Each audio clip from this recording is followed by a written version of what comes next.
got an abusive relationship with Facebook, but as Stockholm Syndrome has me by the tits, we have to keep trying in this toxic relationship I have with Facebook, because this is an important platform, and a lot of people on Facebook, and as much as my content is throttled here these days, I'll keep trying.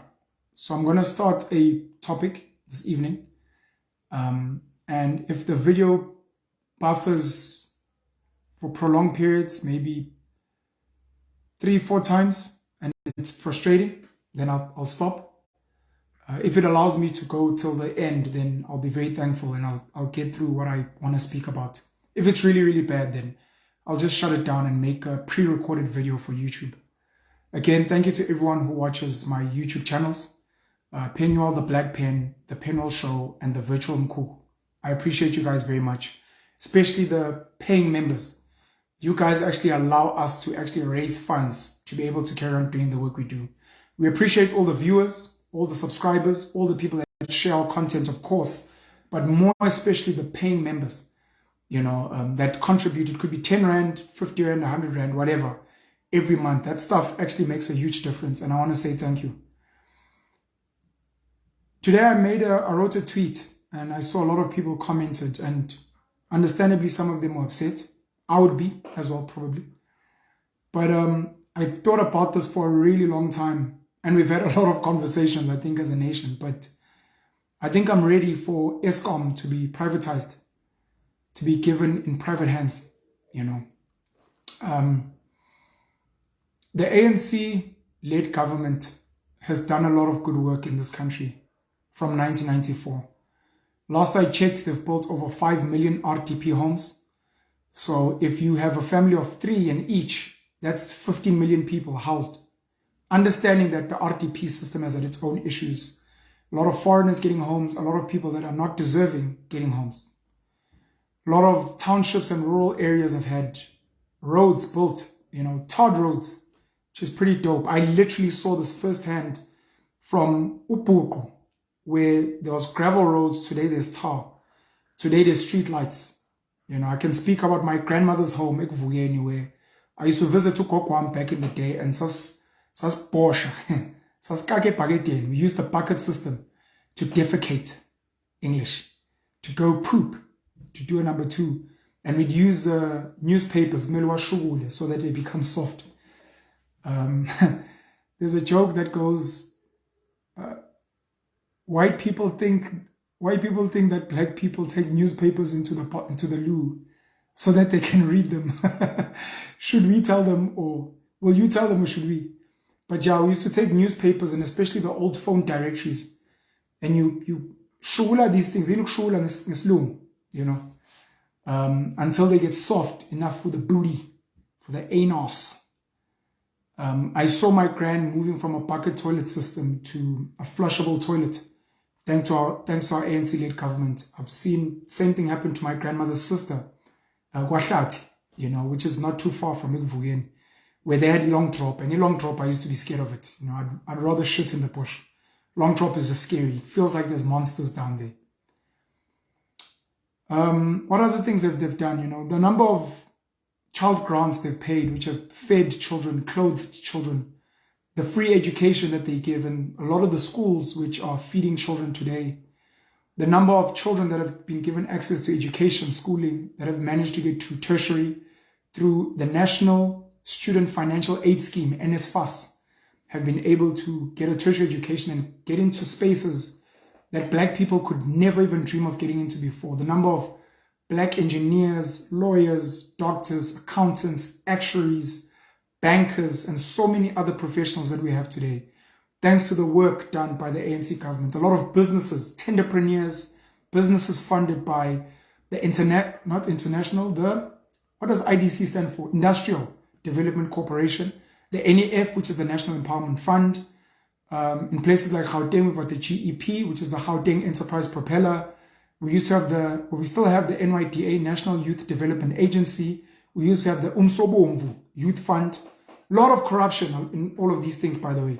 A lot of corruption, but a lot of good. as well. And we're very thankful. But over time, when we look at the pros versus cons, it almost looks like the ANC government has done more bad than good in this country.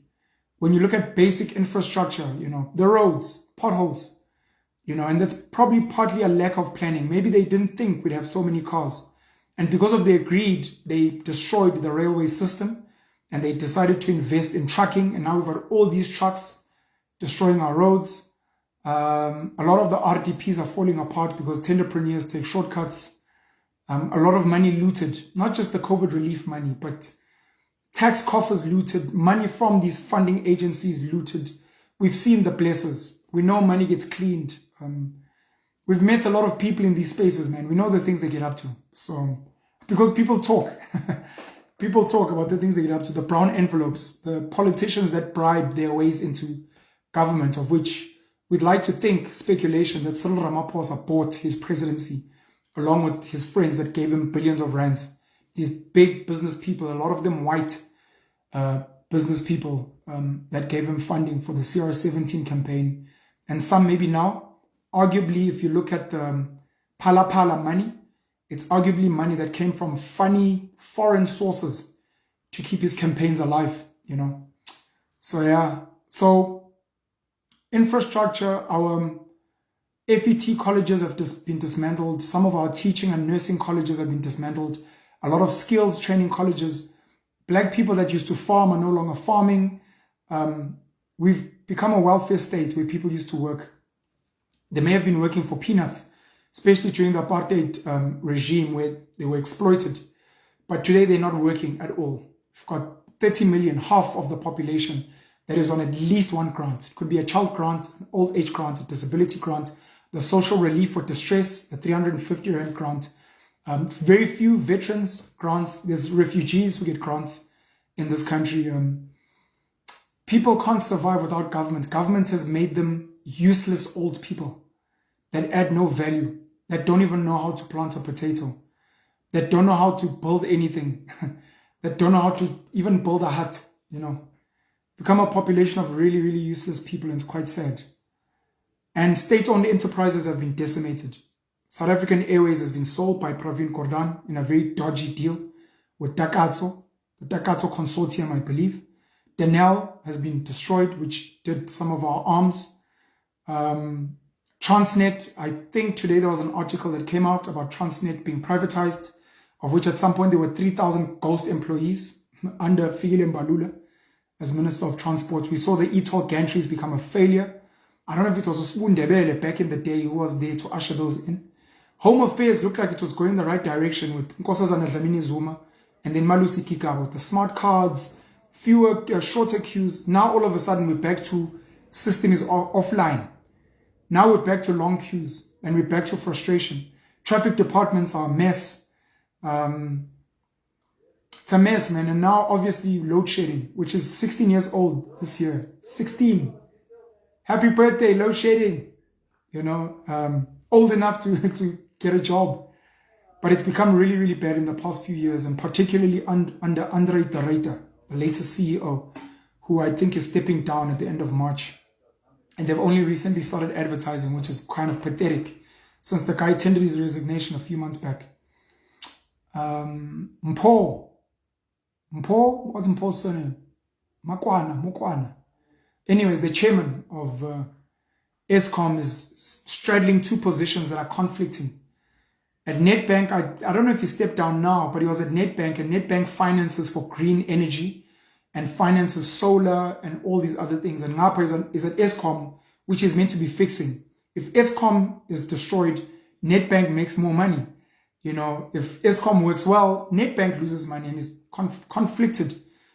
There was disclosure, etc., but it just fucking doesn't look good from a governance perspective. Those of you that understand governance and the kingdom reports and those things. We're sitting under load shedding and it's bad. Matsila Koko has spoken out. Brian Molefe has spoken out. They've been attacked under the Cyril administration. Although Chief Justice Raymond Zondo, the Glencores of this world, still not touched. Not a squeak. Glencore, which worked with Shanduga, Cyril Ramaphosa, supplying coal to this day, caught for rampant corruption around the world. None of the banks is freezing the Glencore accounts like they did, or they tried to do with Iqbal's survey, like they did with Duduzane Zuma, who still doesn't have an account today, and some of the other supposedly Zuma-leaning people. Marcus Jooste, just recently his assets were repossessed, I think, but now it took years for anything to happen. You know, all animals are equal. Some are more equal than others. But yeah, here we are, man. Load shedding, Eskom. I understand that there are sinister reasons for wanting to privatize. Noam Chomsky, one of the greatest intellectuals of the world, along with people like Richard Dawkins, I forget the third one, speaks about, you know, how to privatize. You take away funding, you make a certain institution look like it's not working, and then you break it up and then you sell it to the private sector, which is what's basically being done. Thabo Mbeki tried to sell Eskom when he was in power and he failed. But then because of him, they didn't fund the new power stations. And even a Medupi and a Gusile, I think it's cost 10 billion now, if I'm not mistaken, but so many billions, still fucked. And you realize the sabotage. And some people think, oh, it's a radical economic transformation, guys. They want to sabotage. It's like, we don't know, because I normally follow the money, like most half-intelligent people. And when you follow the money, you're like, who is making money with load shedding? Is it Jacob Zuma, the Guptas, Duduzane Zuma maybe? Is it Brian Molefe, Matsila Koko? No. None of those guys are making money with load shedding. The people that are making money are the people supplying diesel to Eskom. It's the people selling generators. It's the people that are pushing for solar and selling solar panels. It's the people that are selling gas. It's the people that are maybe selling petrol. It's the independent power producers, IPPs, of which Patrice Motsepe is involved in 12 of the 25 that were handed out by Jeff Radebe, his brother-in-law. Car Powership, which people are only learning about now, but I think Tokyo Sehwale's relative daughter, I'm not sure, has been involved there. The Cyrils of this world are involved somewhere there. Hitachi and Hitachi deal came out. Chancellor House is the funding arm of the ANC, of which no one speaks about these guys when the ANC people at Luthuli House are not getting their salaries. But whatever, man. I know it's Chancellor House. I think there's something called the PYBB. I'm not sure. You can Google them. If you Google the people that fund the ANC, they're these two investment companies. No one really speaks about these companies and the deals they're involved in. Fine, whatever. Those are the people that are making money, along with the external guys. Some of the banks, you know, they get involved and they make the money. So when you have to ask, and then some of the tenderpreneurs that obviously have to maintain breakdowns, that have to keep supplying more coal, those are the guys making money when there's load shedding. Those are the guys that should be the prime suspect of load shedding currently. Who is making the most money?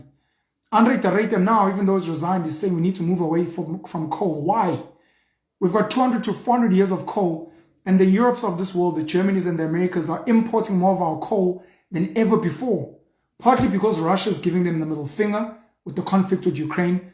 Partly because they're fucking telling us to get away from coal, but then they're like, oh, since you guys are no longer using the coal, thank you very much. We'll use the coal. But at the same time, we'll give you a loan, which will fucking strangle you, and you guys will have to pay us back later on at a high interest. And if you can't pay back, we'll probably take a chunk of your economy anyways.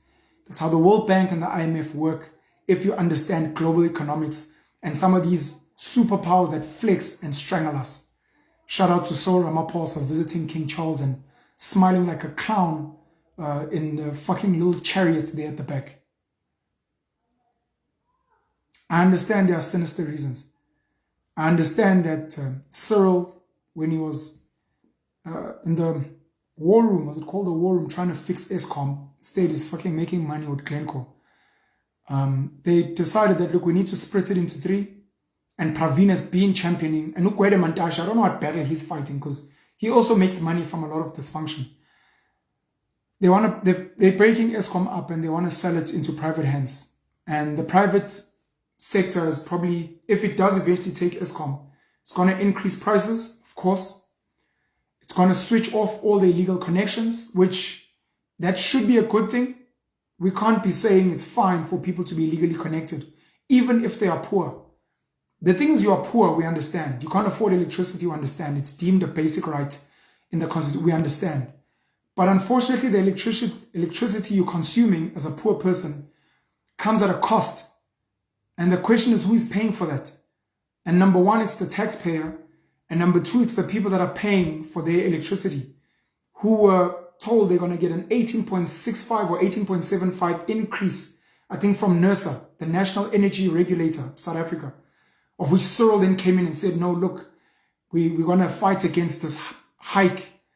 Why do some things go through him and then others don't? It's kind of ridiculous. But look, we live in a circus. Unfortunately, we're the clowns. You know.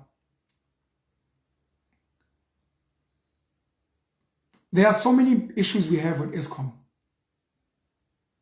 Illegal connections. And in a lot of the townships, you find the majority of people are illegally connected. So they're not paying. But they're getting this service and this energy that is funded by someone. Okay. Not just them. A lot of the big companies that came out have not been paying their bills. Some of these institutions are government departments. Some of them are municipalities where I'm under municipality. I pay my electricity to the municipality, but the municipality is not paying Eskom. What the fuck, municipality? What the fuck? You're not paying. Part of it is that the bulk of our energy is not being used by residents. A big chunk, I'm just not sure of the percentage, but let's say 65% of our energy is actually going to industry, to the mines, to the factories, to the commercial farms, and to other spaces. The bulk of our energy is not being chowed by homes. They're chowed by businesses. Yes, these businesses employ people so they can earn a salary. Yes, these businesses export. Yes, these businesses feed us. Yes, these businesses pay tax, etc. But at the end of the day, it's almost like you're punishing the homes where we really need the power. Instead of actually isolating industry. Be like, look, let's have an Eskom for business and let's have them do their own thing. And then let's have an Eskom for private use, for residences, which if no one is disturbing here, then this is fine. And this one could probably go alternative easier. Some solar farms, some gas, some whatever. You're like, the homes are fine. We've got gas stoves, solar geysers, we've chilled. This industry is chowing a lot. And you might find a lot of them, I think there's arguments that some of the mines are not paying the same rates we're paying for kilowatt hours or megawatts of power. We're not having these conversations. Sure, that's the one part. The other part is there's external people that want to make money. Number two, almost every government SOE, state-owned enterprise, parastatal, has got too many workers because they can pay them because it's government that's the major shareholder. SABC is one, SAA was one, there are many others. Too many employees. Some of them, like Transnet, could have ghost employees. So that's also part of the problem, that there's probably too many employees. And once you get private, they're going to streamline and retrench a lot of the guys that are just sitting there scratching their bums. And Eskom pays really, really good wages from what I've seen. SABC as well, very high wages. Then there's the tenderpreneurs who are constantly supplying things at high prices. If you're running a private business, you want to get the cheapest supplier at good value for money. So that means you're not paying unnecessarily high. And even if there is corruption, because there's a lot of corruption, by the way, in the private sector, don't let anyone tell you. The private sector, they don't really call it tenders. They call it procurement. Ooh, procurement. Oh, let's procure the procurement officer. Oh, the RFQ and the purchase order number, they call it procurement, and in government, they call it tenders. The same thing. A lot of your big banks, a lot of your big insurance companies, a lot of your big retail businesses, a lot of them, they outsource their security, their cleaning, some of their basic supplies, some of their staffing needs, the human resources guys. A lot of that is outsourced. Those are tenders. Those ones are normally difficult to get to because a lot of them don't need or don't have BEE requirements. The reason black tenderpreneurs win with the SOEs and government is because there's BEE requirements, of which sometimes they front, and it's actually a white company at the back. But that's a conversation for another day. But there's a lot of corruption. With that being said, you focus on the shareholders and you focus on profits. So in the private sector, you best believe a lot of these tenderpreneurs will be vetted. And a lot of these ridiculous amounts. There's a story that came out at, is it Fort Hare or Walter Sisulu? One of these universities in the Eastern Cape where People were fucking supplying the institutions at insane profit margins. Rampant corruption. Never mind the, I don't know if it was 15 million rand stadium, a ground, a field in the Eastern Cape. Yeah, the Eastern Cape is so fucking disappointing. More. Anyways, whatever. I'm ready to go private. And it's not easy and it's tough, and I know it will be expensive. Look, our data is amongst the most expensive in the world. ICASA, which is the regulator, and your government have still not done like a commission of inquiry into why is our internet so fucking expensive. When the same Vodacom, MTN, maybe a Cell C, Neotel if it's still alive, Telkom, when they supply the rest of the African continent and parts of maybe India, they a fraction of the price. I'd like to think Eskom also, when it supplies other African countries, is not supplying at the same price. The fuel we're paying for in this fucking country is more expensive than the fuel that is supplied in the SADC regions. And a big part of it is our fuel levies are so fucking high. Why do we fucking pay so much? Anyways, so you'll find once Eskom goes private, it's going to become very expensive to get power. But it will be reliable. I know Vodacom's data is reliable, but it gets burnt quickly. Telkom, which came in blazing the trail, it was amazing. Now it's faltering. Cell C at some point was fucking patchy. And I think MTN is somewhat stable nyana. Pricey-ish as well. So energy is going to be that, number one. And number two, hopefully we'll have independent power producers and we'll have competition in inverted commas. I know there'll be a cartel. They'll say, oh, you can choose from any of these energy providers, but they kind of collude. All these guys, the pharmaceuticals, the banks, all these motherfuckers collude. Our Maria Ramos, when she was at ABSA, the standard banks of this world, the net banks, the FNPs, they were colluding with foreign currency prices years ago. And it was never fucking blown out of proportion, which it was. Hey, this country makes me angry. Our government is highly corrupt because they're funded by the private sector that is more corrupt than them. And still Ramaphosa straddles both worlds. He's from the private sector and he's in politics. So he's double corrupt. So it will be expensive, but it will be stable. Number one, for those of us who actually do pay. The middle class, middle class, upper middle class, the rich, will have stable power. For the lower middle class and the poor, you might be able to have a service provider which provides cheaper electricity, which maybe is not as reliable, but at least you won't have load shedding. And maybe here and there it might have patches of issues. And then for the poorest of the poor, this is where government will come in and they must buy energy at heavily discounted prices from these energy producers and say, look, we're going to buy energy for poor people. Almost like RDPs, we'll give them free houses. For the middle class, we buy our own houses, we build our own houses. Similar to medical aid, for example, you've got free healthcare. You'll stand in a queue for 3-4 hours, but you'll get a free injection, you'll get free medicine, you'll get to see a doctor. If you're in a hospital, shame, you might die, sadly, but it's free. For those who have some kind of money, you can get these clinics, and I remember speaking to Aaron Motsoaledi when he was Minister of Health saying, look, they're trying out some public, there were some hospitals they were trying out, some public hospitals which had like a private wing where you pay a smaller amount and you get to jump the queue like a VIP section of a government hospital, which I think is a banging idea. And then there's obviously your medical aids where your politicians have got investments and shares.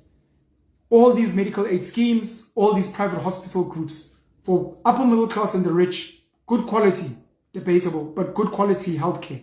For the poor, free. So you have an Eskom, which maybe is for the poorest of the poor, and they buy energy from these service providers to give to the poor for free, the poorest of the poor. The poorish, middle classish, they can get some of the cheaper service. You can maybe buy electricity just for your geyser. You can buy some electricity maybe for your stove. And you can have, look, my geyser is powered by this energy supplier. My other things are powered by, oh, we also have some solar here, some energy mix. For the upper middle class and the rich, they get their energy from the Vodacom equivalent of power. Oh, I pay 3 times what I used to pay at Eskom, but my energy is always there. No problem. My geyser is always hot. My stove is working. I'm happy. That's where we are now. You switch off the illegal guys, etc. Yes, the private sector will make a lot of money. Yes, the Cyril Ramaphosas of this world and their business associates will have won. The Pravin Gordhans, they will have won. They'll make a lot of money. Yes, it's going to become expensive. Yes, they're going to be greedy. Yes, they're going to screw over the shareholders. Yes, there's going to be corruption. Yes. But we won't have load shedding. And like I said, for the poorest of the poor, you're going to have free, shitty electricity, but it will be there. Just basic. For you to watch some SAPC1, for you to listen to your radio, for you to maybe have Giza on for like 1-2 hours, just to get you know, just to be clean, so that our country can move forward. And then the industrial guys need their own energy producers if they're not doing it themselves. I know Amazon, I think it's coming to the country. They came in solar deep. I know some of the mines are going independent. I know obviously the Democratic Alliance is pushing to go off-grid in the Western Cape. I hope other provinces are doing the same. Mpho Phalatse under the DA, before she got kicked out as mayor, they were trying to push for going off-grid as well and having some different energy mix with city power. And we need more communities to do the same. Copy and Orania, which is going off-grid with solar, and just find solutions. But I think it's time for Eskom to go private. I know it's intentional. And for some people, you might think I've been captured, I've been sent to send this message, but I think I've tried to break it down as best as I can, guys. I know we're fucked. But for how long must we stay a prisoner of a corrupt and broken and defunct ANC government? Just so that we don't give this utility to the Blue, who is so corrupt and they want apartheid back. I know better than you that the apartheid government never really gave the ANC power. But at the same time, I know the ANC guys, realizing they also don't have power, said, let's eat as much as we can. A lot of them are not very smart. They came and they placed themselves, and they went and they set up their families and their friends to have all these companies that supply and loot, buy these fancy homes at Waterfall, na Sustain City, na River Sands, na Mhlanga, go to Dubai, get a slave queen, pay for their BBLs and their... I know. We're in a fucking mess, and those of us who claim to be good citizens, those of us who still have hope to build a great country, we need solutions. I have said to you before, if you can afford to go independent, do it. Buy solar. You're rich. If you're rich, already your kids are going to private school. Already you use private healthcare and you have medical aid. Already you use private security. So you're already not really using government services. So why would you need an Eskom? Go private. Put your stove on gas. Put your geyser on solar. Put your home on solar. What else is there? Get an inverter, of course. Get a lamp. They are rechargeable, whatever. You're already rich or upper middle class. You're fine. You should not be whining. You should be sitting with your well-off friends and saying, hey, what inverter are you using? Hey, what wattage does it have? Oh, we're converting to a smaller geyser because we've realized our geyser charges too much. Or we've downgraded to a smaller fridge. You guys are fine. Your complaints are when you get to a robot, as an example, of which all our traffic lights in this country should be on solar. But that won't happen because your government doesn't want solutions. They're actually about problems so that someone can come in as a private person and make money, put them on the board or give them a chunk and they win. And then obviously the Indian, Chinese traders, they are happy because they're getting to import all these weird little gadgets, solar this and gas this, and they're selling you a rechargeable this. They're happy. They fucking making their money, boy. And the Indians and the Chinese and some of the Jewish business people, they fucking don't care. If there's no water, they'll sell you water. If there's no power, they'll sell you power. If there is power, they'll find a way to sell you an electricity token. Once the independent power producers start selling their own, they'll be selling you those things. They're like, whatever the problem is, whatever the solution is, we are business-minded. We will sell it to you. We will sell you a small torch, a big torch. We'll sell you a power bank, a rechargeable this, a mini solar this, whatever it is, they happy. They fine. So shout out to them as well for finding opportunity in tragedy. But I'm ready. I'm ready to go private. The ANC's been wanting it since Mbeki days. They've made the situation so untenable. And even though Zuma asked for nuclear and they said no, now they want nuclear. People like Rob Hersoff, who hates Zuma, now they want nuclear. In the Karoo, Gates and McKenzie, they want nuclear. Now the DA is saying, nuclear. AfriForum, nuclear. Jacob Zuma, nuclear. No, Zuma's corrupt. No nuclear. That's business for you. That's politics for you. We are stuck in the middle, in the dark. So, here we are. I've tried to explain it as best as I can. Let's have these conversations. And yes, stuck between a rock and a hard place, man. Especially for the middle class, the lower middle class. Look, the middle class are probably like teachers and nurses who are mostly single parents. The lower middle class are people that sebenza KFC, sebenza Edgar's, you're a petrol attendant. That's actually lower middle class, by the way. And then the upper poor are people that you maybe earn a grant, but also which some of those mamas actually are middle class. They make good money. Taxi driver, who's probably middle class as well, lower middle class, but those guys that are informal, in the informal market, but also maybe get a grant. Then the poorest of the poor are the people that literally live off a grant and black tax. Literally. Poor. Those people, obviously, government needs to take care of them. A lot of them are illegally connected. Government needs to say, you're illegally connected. We're going to switch you off. But after switching you off, we're going to then switch you on to our cheap electricity that we will fund. It's going to be an electricity grant. For those of you that don't know, you can go onto Eskom's website. And if you're poor, you can get free basic electricity. I don't know if it's called FBE. Free basic electricity. I think the term, it sounds like a bad term. I think it's called indigent. But it's basically if you're really poor and you can prove that you're poor, you're living on a grant. It's a little bit of electricity, but it's free. And I'm saying government needs to see how they can increase that free electricity. Of course, it's going to be paid by us, the taxpayers. But for taxpayers who are frustrated like me, it's either we fund the poorest of the poor for free shitty electricity, or they become so desperate that they come and they destroy our homes and our privilege. Julius Malema was quoted in a radio conversation explaining that the EFF is literally a pacifier. Pacifier is it them. You know when a child is crying, you need to quieten them down. So the EFF is a pacifier. They are a valve for the angry poor. And he explains in this clip, which has gone viral, that if the EFF doesn't plug in between an ANC and a DA, the DA is seen as this apartheid whites, the ANC is seen as this failed revolutionary party. Now people are angry.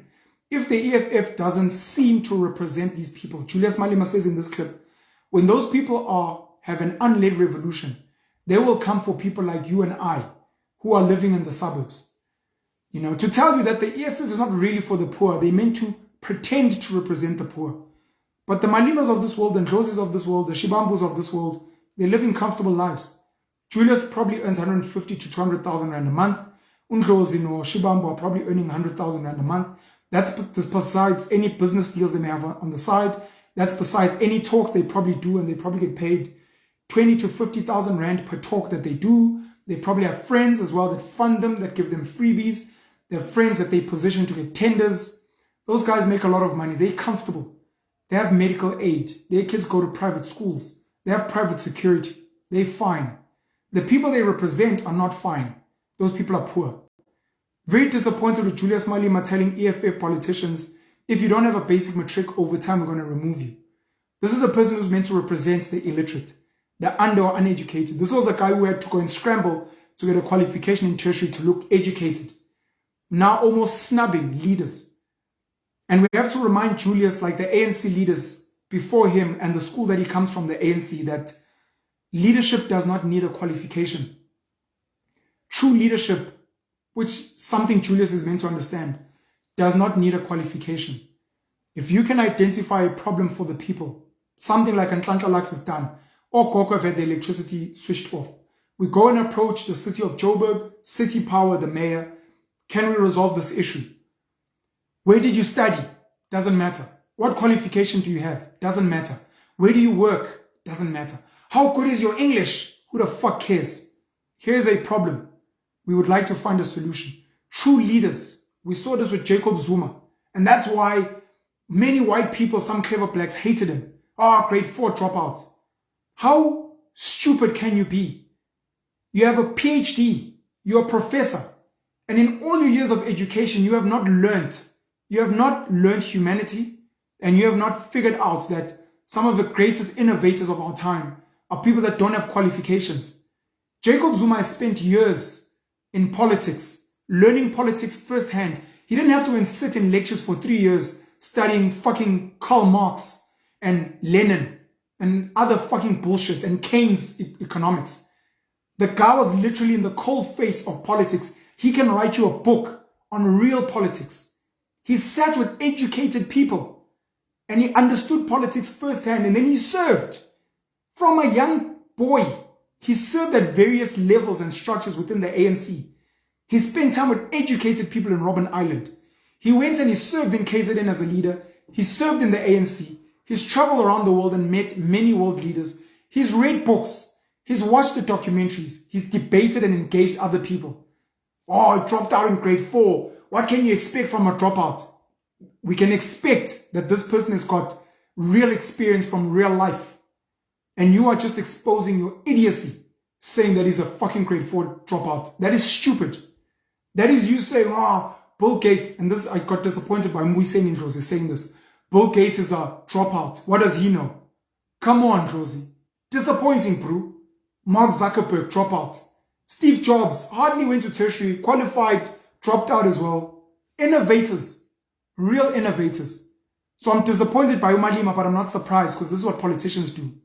He's asking EFF leaders now, yes, it's written in there, whatever fuck thing is written. I don't give a fuck what's written there. A real leader is someone that's solving problems. That person might struggle to cram, might struggle to sit in an exam and write and pass. They may not be able to read English. Shame. But that person can go and sit down with old people, with young people and say, mama bogogo inganza mini inkingi. Hayi besacela iWi-Fi wePenwell. Yazi sifuna ukwenza lezi zinto zo online, nathi sifuna ukukhanda imali. Oh hayi ngiyanizwa wathi ngiyokhuluma nomholi. Hey mfethu, what can we do here to put in Wi-Fi for these people so they have access to knowledge and information cheap, free? The same education you can get in a university, you can get on Wikipedia, on Google, reference articles, journals. You can watch on YouTube. The most educated people. Shout out to Andrew Huberman. Shout out to Lex Friedman. These are highly educated people spitting out education and information on a daily basis. That a child in some squatter camp, a child in a village, if they have access to the internet and they are directed, and learn here, they can learn these things, look at the environment and start building things. Maxwell Chikumbutsu. I'm going to find his name. A lot of Zimbabwean people and a lot of South Africans are saying, check out this guy in Zimbabwe and the innovations he's coming with. I'm going to go research him and maybe make a video about him as well. Innovators. You don't need to have studied in an institution and get this certificate and you see you've got a jazzy. Hey, but I mean, I'm doctor.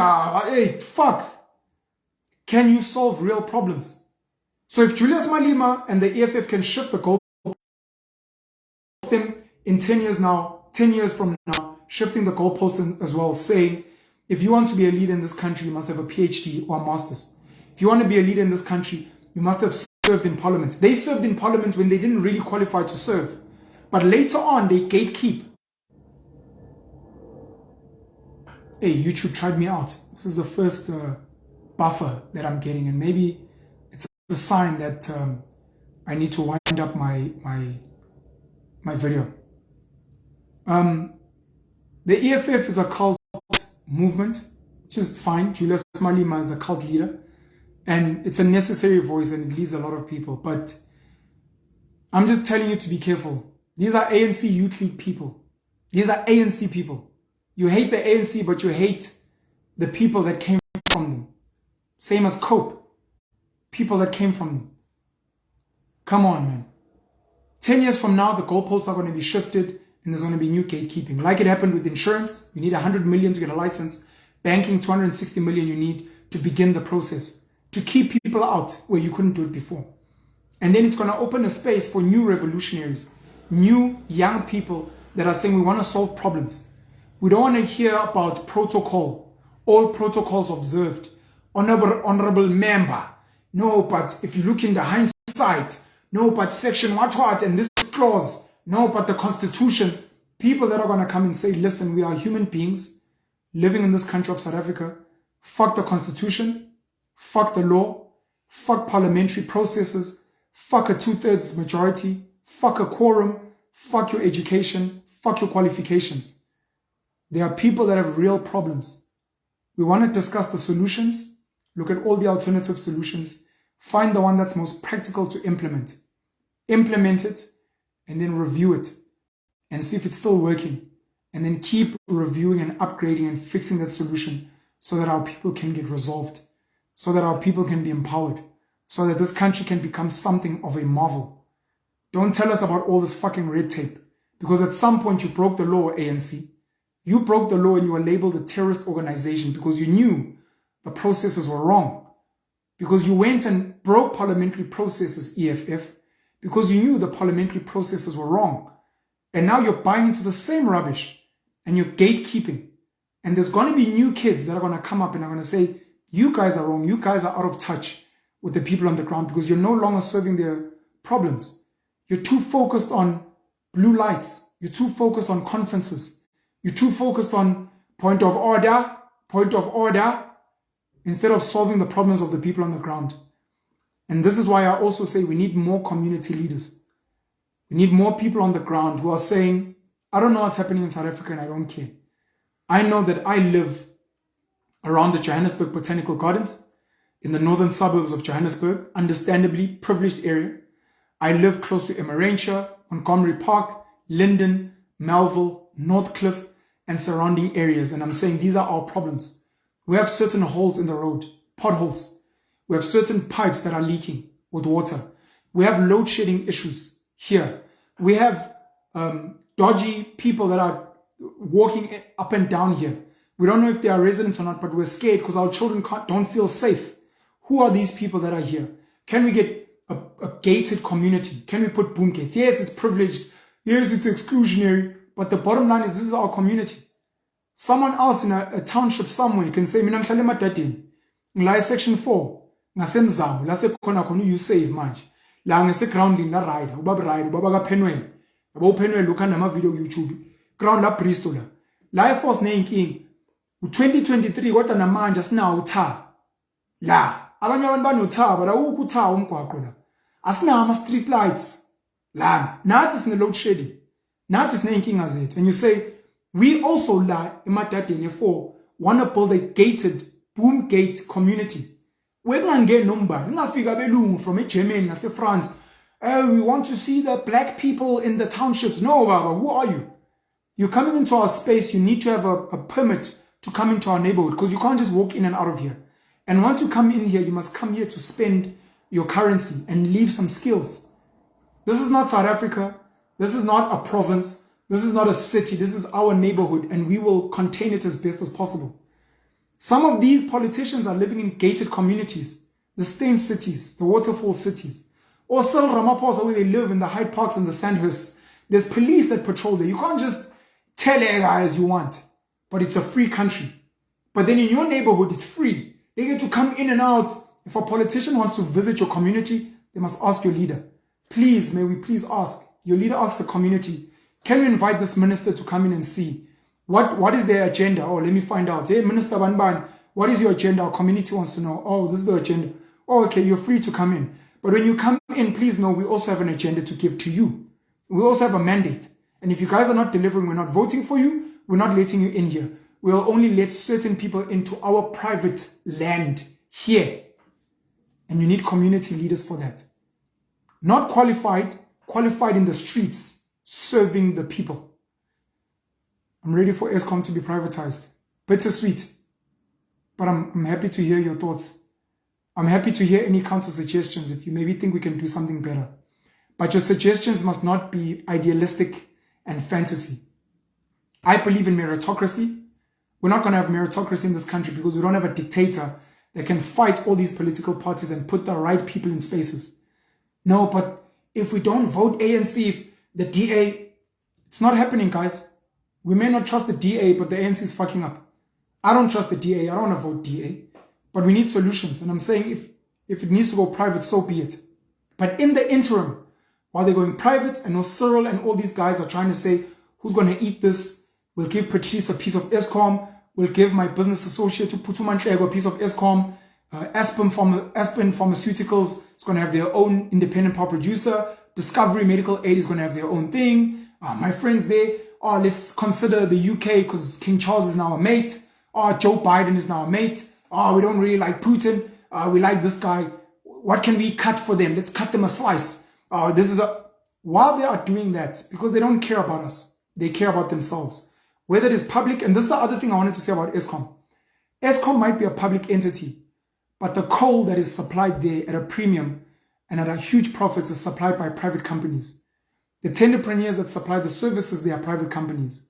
So the public aspect of it is like a shell, but the meat of the company is actually private companies, to be fully honest. So we can call it a public entity, but realistically.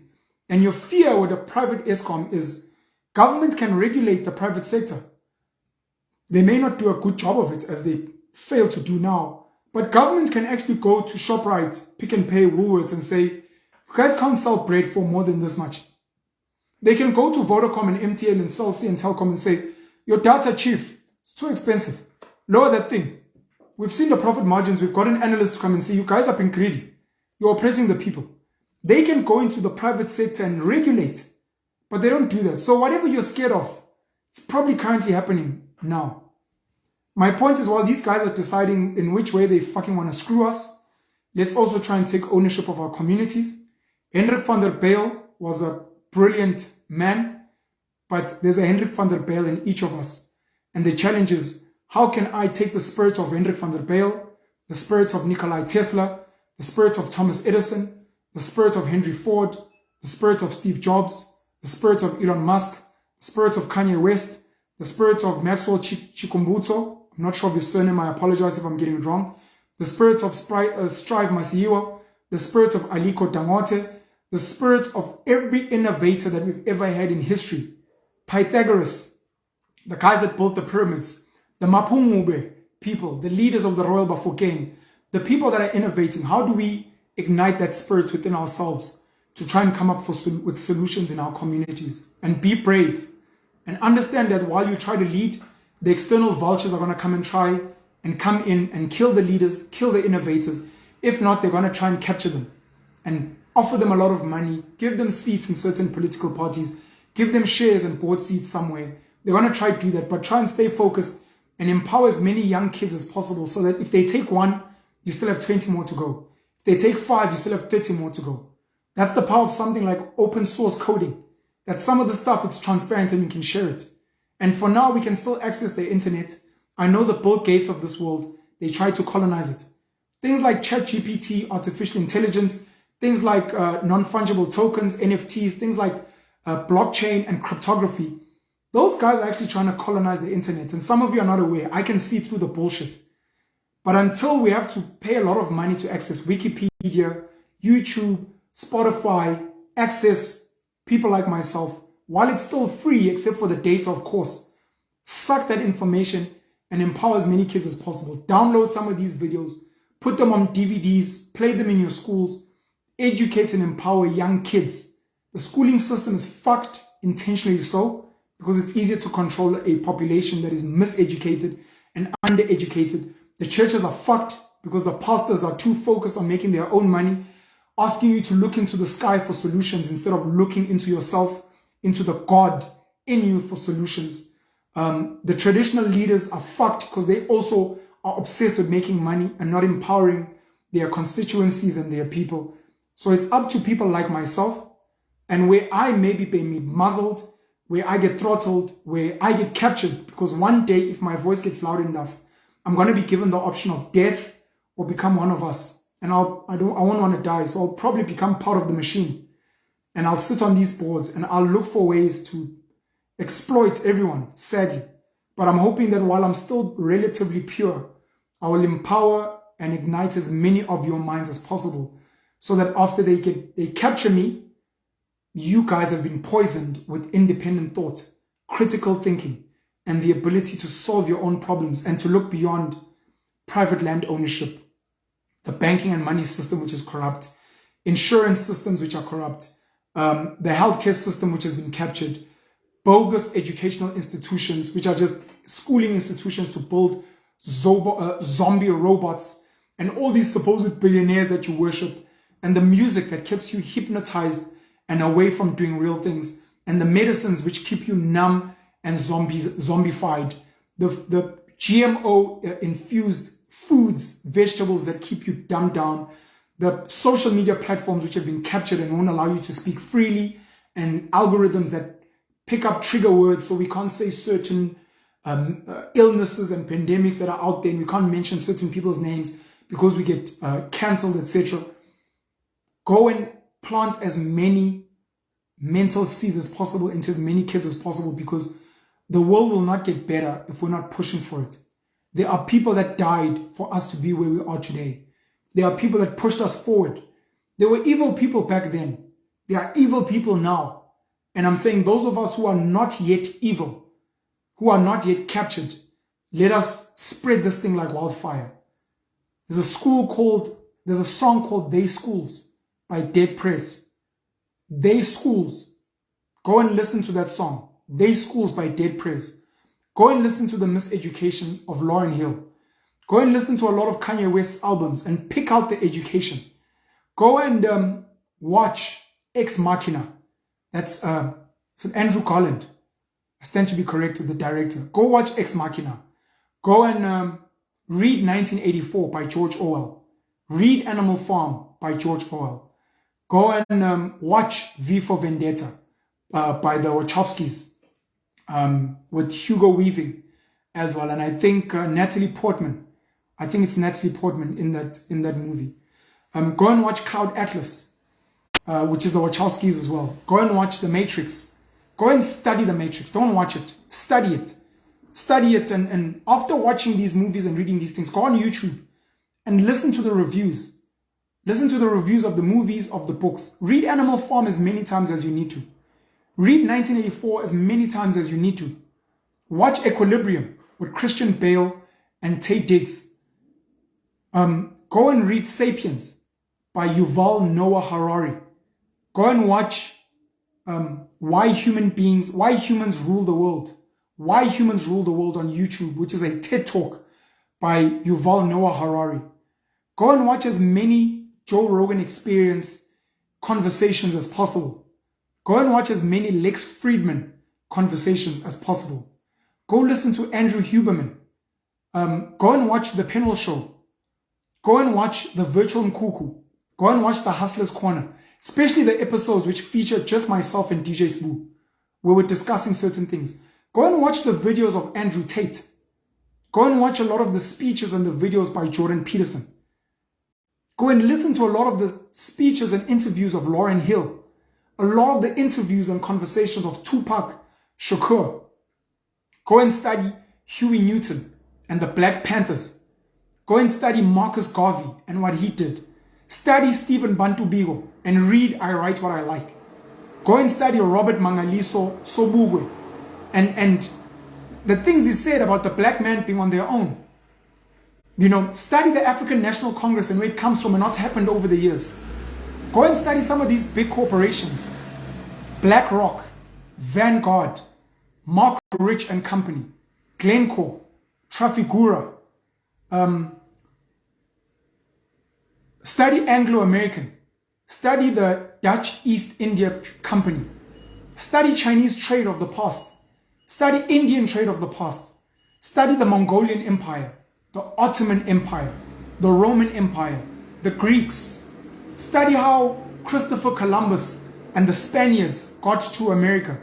Study South America and the Inca tribes and the Aztec Empire, the Mapungubwe. Study the universities of Timbuktu. Study the universities in Egypt. Look, some of this is tainted and it's destroyed, but some of it is still there. Watch movies like Avatar, James Cameron. Watch the Marvel movies. And again, have an open mind and study it as if you in a lecture and be like, what am I missing here? What's the message here? The Dark Knight trilogy by Christopher Nolan. Batman Begins, The Dark Knight, and The Dark Knight Rises. Watch Christopher Nolan movies. Inception. Interstellar. Memento, I think it's called. Tenet. Watch some of the Quentin Tarantino movies. Watch David Fincher movies. And shout out to Fight Club. Watch Fight Club with Edward Norton and Brad Pitt and Helen Bonham Carter. Just trying to think now. If you can, buy my books. They may not be as deep as some of my visual content, but read some of my books and something might spark you there. I've got 13 books. It's going to be 12, but I'll explain soon. I've got 12 books that I've written. Read those books. Watch as many of my videos as possible and ignite your mind and put your children on. Park the swear words aside, man. Swear words are just words. Forget the swear words. If you're still worried about swear words, you've got bigger problems. Forget about the fact that I've built my own religion. If you're Christian or Muslim, or forget about that. Just listen to what I have to say and open your mind. Open your mind to what this Penwell guy in Johannesburg in South Africa has to say. This Zulu boy who's no longer Zulu, from Newcastle, from Emadadeni in Newcastle, in KwaZulu-Natal, who went to study at Rhodes University in Grahamstown, now called Makanda, and then went to the University of Johannesburg, then went to work for banks, then started his own businesses. And now he's speaking about these things. Who is this guy? Who is this guy and what is he on about? Is he smoking crack? Is he stupid? Is he lost? What's happening? And after all of that, after all the stuff I'm telling you to listen to and to consume, after all of that, Talib Kweli, Mos Def, Common, Immortal Technique, some Erykah Badu maybe. After all of that, you are an individual, you have a family, you have a community, you have your own ambitions. Ask yourself, what does this have to do with me? Am I in good health? Not just physically, but mentally and spiritually? Is my family and community in good health? Where are we getting our food from? And food is our fuel. If you think electricity and energy is important, what about the food you're ingesting? Where are we getting our medicine? Who is educating us and our children? Where are we getting our media from? What homes are we living in? Where are we going? And is this meant to make us better people or worse people? Who is funding the stuff? Who makes money when I send my child to that school? Who makes money when I believe that Russia is right? Who makes money when I believe that Ukraine is right? Who makes money when I believe that China is right? Who makes money when I believe that America is right? Who makes money when I support that Eskom must remain a state-owned enterprise? Who makes money when I support that Eskom must go private? Who makes money when I follow News 24? Who makes money when I listen to IOL? Who makes money when I follow African spirituality? Who makes money when I follow Christianity or Islam? Is this building me to be a better person? Or is it destroying me and forcing me to go and work for other people and empower other people and other nations and other families and other languages? If I speak English, does it make the United Kingdom win? Or if I speak English, does it allow me to get resources to feed my family? If I speak Mandarin, does it make China richer? Or can I speak Mandarin, go and teach it in Spain, make some euros, take it back to South Africa and empower my country? If I learn Spanish, am I empowering Spanish people in Latin America? Or can I use Spanish to get resources from somewhere to empower myself and my... Like, just think about some of those things. While everyone is saying, you've sold out, you've lost, our ancestors used to do this. If I follow my ancestors, do I win? If I pay lobolo, does it make me richer and stronger and enriched and powerful? If I go and I take out a loan to go and buy a cow from Van der Merwe to slaughter for my ancestors, who's become rich? Is it me and my ancestors, my family? Or have I made the bank rich because I took out a loan? And have I made Van der Merwe rich because I've bought a cow from him? And now we've eaten this thing. What have my ancestors done for me that I can see? Why is it that the poorest people are the most religious and the most culturally inclined? And the richer people, the powerful people, some of them are atheists. They don't really go to church. They don't really slaughter. They don't really pay lobolo, nentlawulo. What am I missing? Be a critical thinker. Penalism, My Religion. The first chapter is called Own Your Mind.